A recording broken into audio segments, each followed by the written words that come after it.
Assalamualaikum warahmatullahi wabarakatuh. Kali ini kita akan membahas bagaimana penerapan Solid Design Principle di Laravel. Yang saya jadikan contoh hari ini adalah proyek sederhana, sebuah tabel pegawai yang hanya berisi 2 kolom dengan fitur insert data, kemudian bisa mengekspor data tersebut ke beberapa jenis file. Baik, kita bahas prinsip yang pertama, yaitu single responsibility.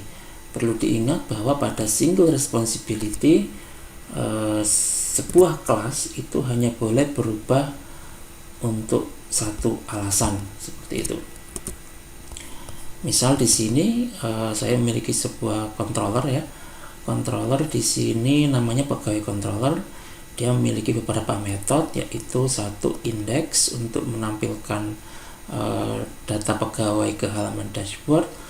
Kemudian ada insert untuk membuka form insert. Kemudian ada store untuk menyimpan data inputan tadi. Kemudian ada export, di mana dia akan mengekspor data yang ada pada dashboard ke dalam jenis file tertentu yang didefinisikan dalam atribut tipe. Oke. Kita lihat di sini fungsi yang ada pada controller sangat ringkas ya. Dia hanya berisi alur-alur dari bagaimana program ini bekerja.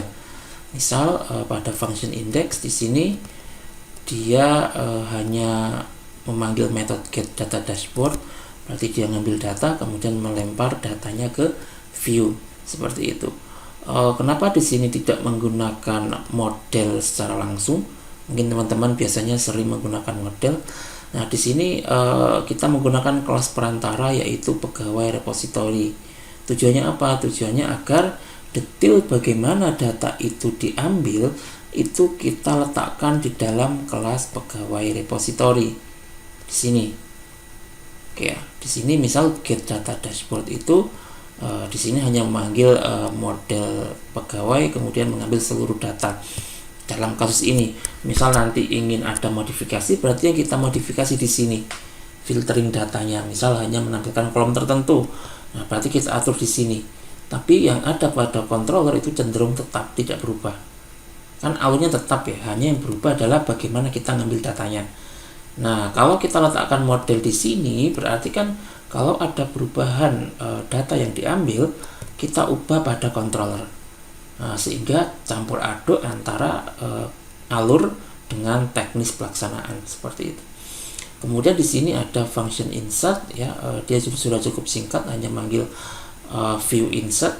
Kemudian ada store, berfungsi untuk menyimpan inputan data dari form. Oke, di sini saya menggunakan pegawai request ya, yang merupakan pengembangan dari form request yang biasa teman-teman gunakan. Ketika menggunakan form request, berarti teman-teman kalau ada ingin melakukan validasi data, berarti validasinya diletakkan di dalam function store. Kalau nanti ada perubahan teknik validasi, berarti store ini akan ikut diubah. Nah, itu tidak memenuhi single responsibility. Nah, solusinya gimana? Solusinya di sini saya menggunakan yang namanya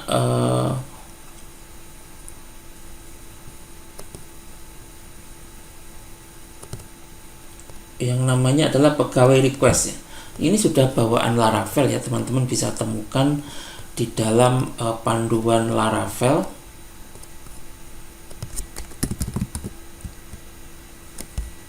Oke. Jadi disediakan oleh Laravel kalau kita ingin melakukan validasi request tingkat lanjut gitu ya, tanpa melibatkan kelas request. Namanya adalah from request.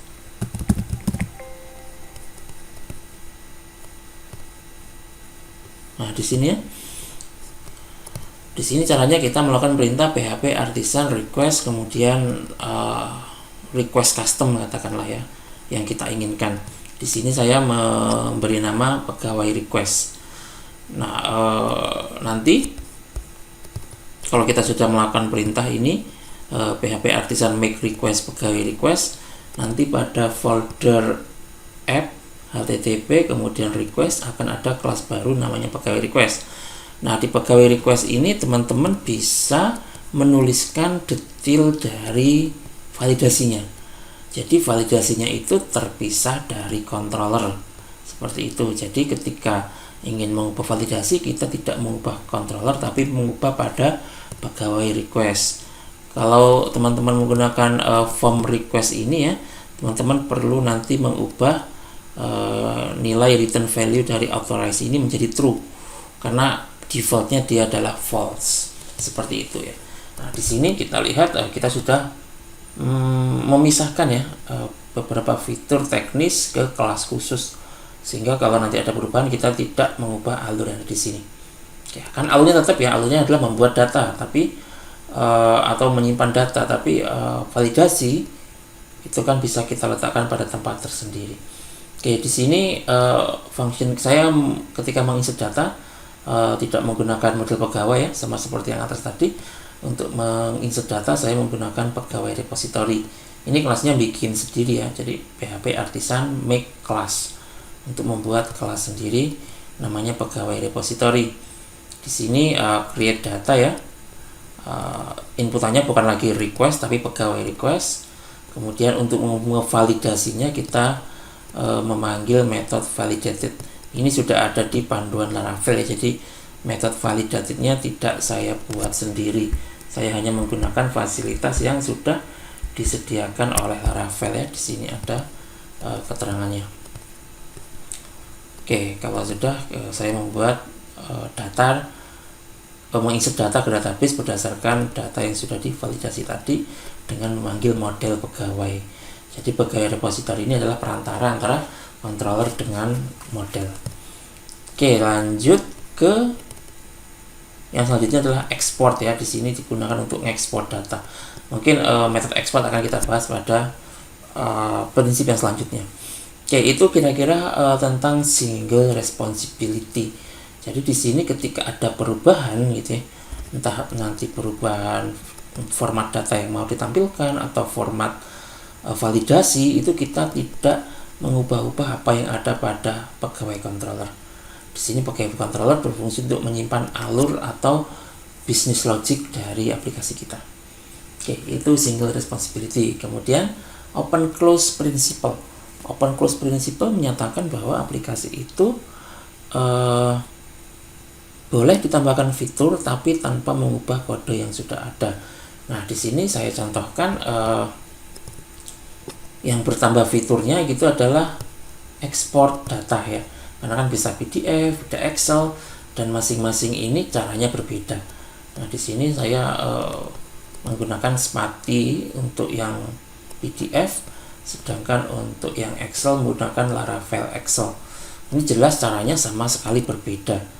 Nah, bagaimana menyatukan dua cara itu gitu ya, agar tidak menimbulkan pesan error di program. Oke, pertama-tama seperti biasa ya, kalau kita open close principle berarti kita harus memulainya dari sebuah interface. Oke, kita harus membuat sebuah interface. Kemudian di sini isinya hanya nama method, kemudian parameter yang digunakan, input yang digunakan.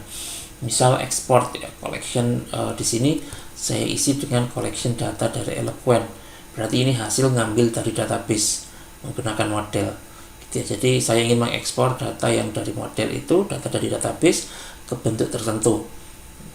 Oke, kita sudah sepakat nama metodenya, kemudian kita sepakat dengan inputnya. Selanjutnya kita membuat implementasi dari interface ini. Misal yang pertama saya membuat kelas PDF exporter gitu ya, yang nanti tugasnya adalah mengekspor data ke bentuk PDF. Seperti biasa kita tuliskan nama kelasnya, kemudian implement interface tadi.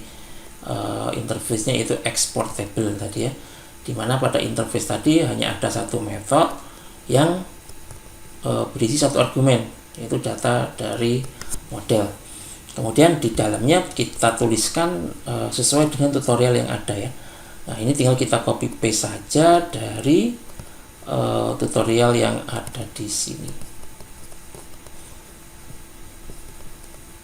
Oke, tinggal kita copy paste saja di sini. Kemudian kita sesuaikan ya dengan datanya, berarti nanti masuk ke sini. Sudah, hanya berhenti di situ saja. Kemudian kita buat juga implementasi dari ekspor Excel seperti itu. Oke, berarti kita membuat kelas baru yang namanya Excel Exporter. Kemudian ya sama seperti yang tadi ya, kita copy paste saja tutorial bagaimana cara mengekspor data menggunakan bagaimana mengekspor data menggunakan Laravel Excel ya. Tinggal kita copy paste saja. Nah, ini kan tutorialnya seperti ini. Cuma langkah-langkahnya harus tetap kita ikuti ya, langkah-langkahnya yang dari library ini, instalasinya itu harus kita ikuti. Jadi setelah instalasi library Laravel Excel-nya, kemudian baru kita tuliskan perintah ini. Di sini untuk instalasi tidak saya jelaskan lebih lanjut ya, karena akan memakan waktu yang lama.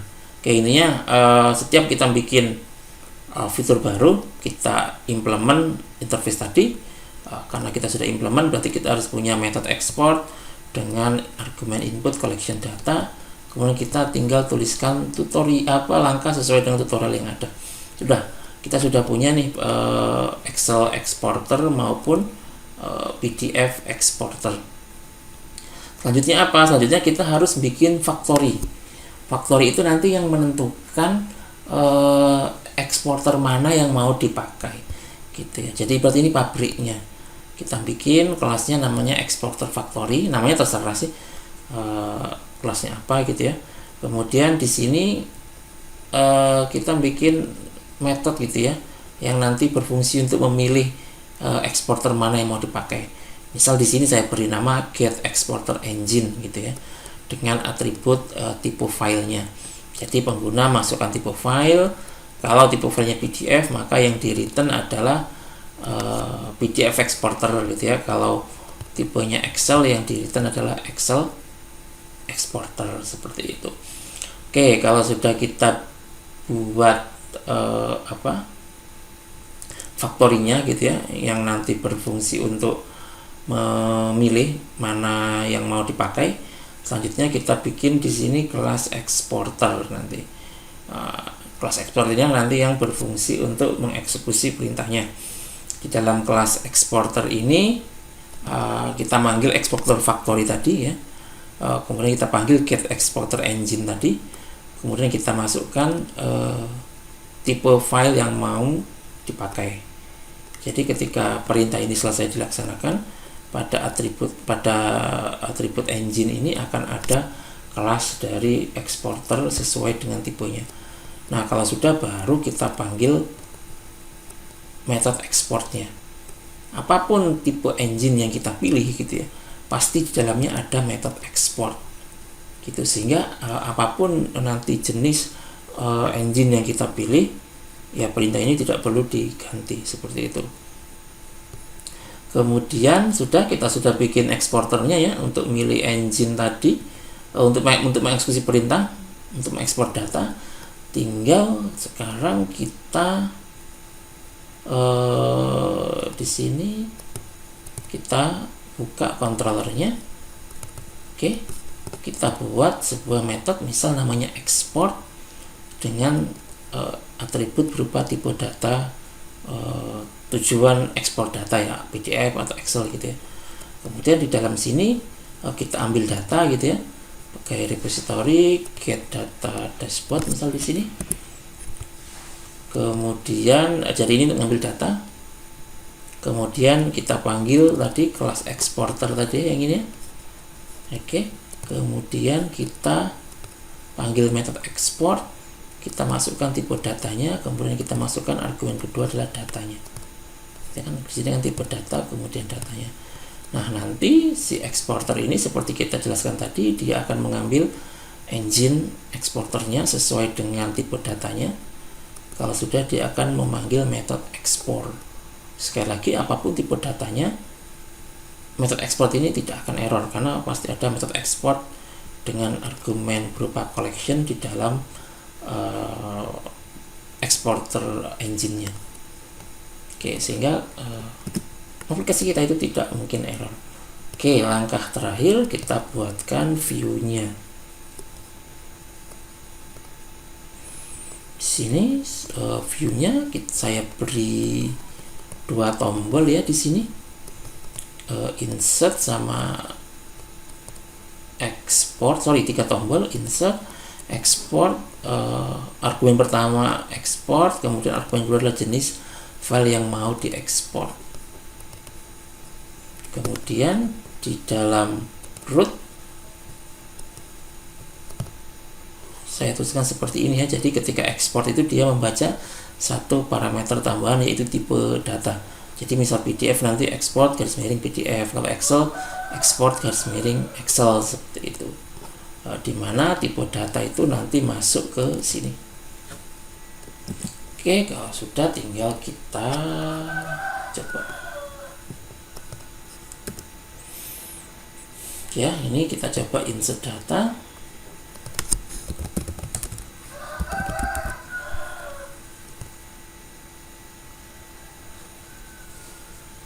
Kemudian kita coba ekspor PDF.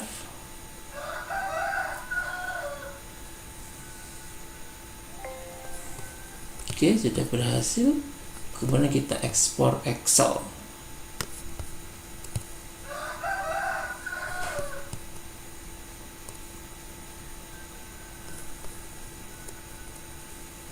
Oke, sudah masuk datanya.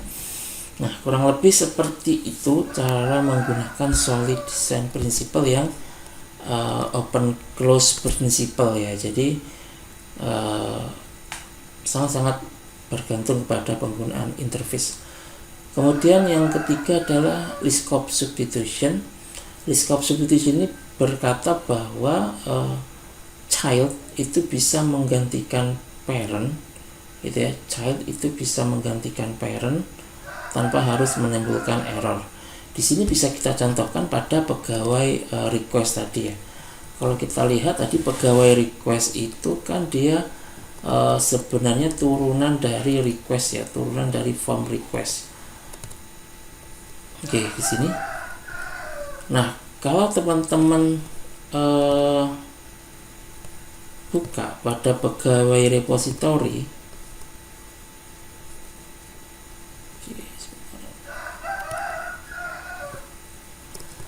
kalau teman-teman buka pada pegawai repository gitu ya, di sini kan yang input yang digunakan adalah pegawai request ya. Di sini bisa kita buktikan bahwa pegawai request ini itu bisa menggantikan request seperti ini. Jadi pegawai request itu bisa digunakan untuk menggantikan objek request. Mungkin teman-teman sudah sering menggunakan objek request ya. Nah, contohnya seperti ini.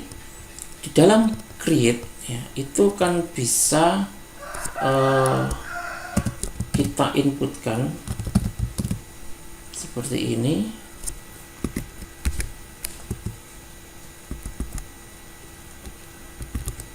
Ya. Yang artinya adalah kita membuat data baru menggunakan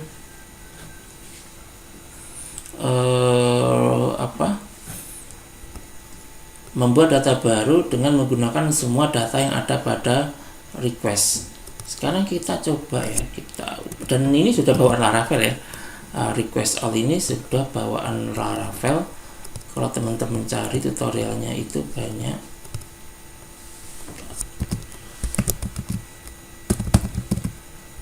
Nah, ini request all untuk membuat data baru gitu ya. Nah, ini contohnya. Ini ya, jadi nama modelnya, kemudian create request all, dimana request ini adalah objek dari request. Oke. Nah, kalau kita lihat di controller gitu ya, ketika kita mau nge-store data, kita akan memanggil method create data ya, yang kita ubah barusan ini, dimana sekarang di sini parameter inputnya adalah bertipe request ya, bukan lagi pegawai request. Tapi di sini yang kita masukkan ke dalam create data ya, si request yang di sini itu tipenya adalah pegawai request. Sesuai dengan list scope substitution tadi, harusnya gitu ya, meskipun di sini create data sekarang parameter inputnya adalah request, harusnya masih bisa kita inputkan dengan parameter input yang tipenya pegawai request, karena pegawai request adalah anak dari request gitu ya, dan harusnya tidak menimbulkan error.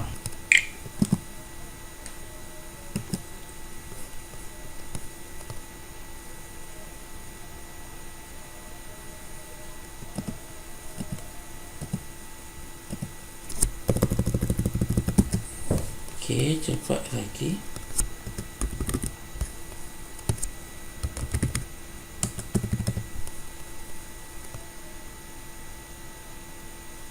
Oke, di sini kita buktikan bahwa data pegawai request tadi yang kita masukkan ke dalam create data itu ternyata bisa menggantikan data request gitu. Itu yang dimaksud dengan list scope substitution principle.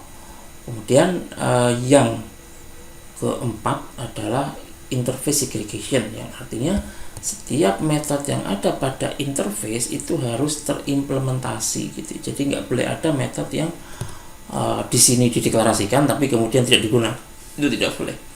Kemudian yang terakhir adalah dependency inversion. Dependency inversion itu menyatakan bahwa high level module seperti controller ini, dia itu dilarang bergantung kepada low level module. Di sini contohnya yang low level module itu adalah ini, Spati Laravel ini ya. Ini harusnya nggak boleh bergantung. Nah, sebenarnya di sini sudah tidak ada yang bergantung kepada Spati ini. Jadi meskipun saya hapus, dia tidak ada masalah. Ya, karena di sini tidak ada sama sekali yang dia bergantung pada Spati. Yang dimaksud high level module itu adalah controller ini ya, dia itu tidak bergantung kepada low level module seperti tadi Spati PDF atau request gitu ya. Semua yang dia bergantung itu semuanya juga adalah high level module kita. Contoh exporter gitu kan, dia kan tidak mengurusi teknis ya. Nah, di dalam exporter dia hanya manggil seperti ini saja. Kemudian pegawai repository juga sama, pegawai request juga sama. Jadi di sini tidak ada yang low level module yang benar-benar dia itu mengurusi teknis sekali gitu ya. Oke, mungkin itu saja tentang solid design principle ya. Terima kasih. Wassalamualaikum warahmatullahi wabarakatuh.